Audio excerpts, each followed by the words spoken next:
Transitional words and phrases. Transitional words and phrases are used to guide the reader through the text. You've probably seen a lot of these common transitional words and phrases before, but you may not have thought about what their operation is, what their purpose is in the paper. So let's look at the different ways transitions can be used.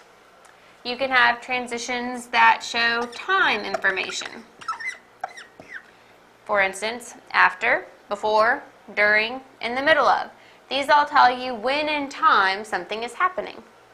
You can also have transitions that indicate an example is about to be given. For example, in fact, for instance, if you say something, if you state your main idea and then you want to give a supporting example, you can say, in fact, let me tell you this thing. For example, dogs make good pets because they are very loyal.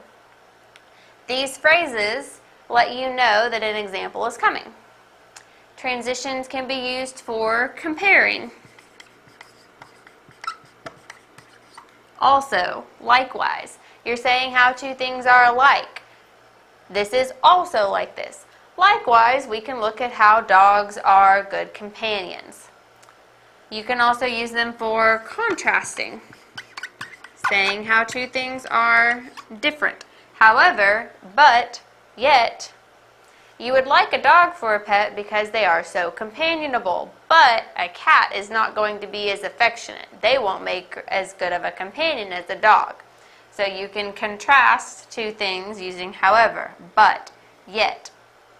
Transitions can be used to suggest addition, to let you know that more is coming, and also furthermore. These all let you know more is coming, more examples are coming, more information is coming, more details of the same sort. You can have transitions that reflect logical relationships.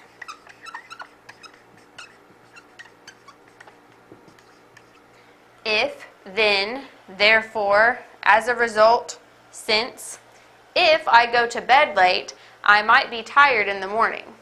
I went to bed late, therefore, I was tired in the morning. So these transitions reflect logical relationships. And our last example for transitional words and phrases are steps in a process. And these words show that exactly. They're showing steps in a process. First, you'll gather up all your ingredients. Second, you'll mix the dry ingredients in a bowl. Last, you'll take the cake out of the oven. So these steps are telling you exactly what's happening first, second, third. They may throw in next after that. They may not want to just put numbered all the time. Like last isn't telling you the 10th step, it just uses the transitional word last. But it still is giving you an idea of what step that is in a process. So, make sure you use your transitional words and phrases where they will orient your reader and illuminate the structure of your composition.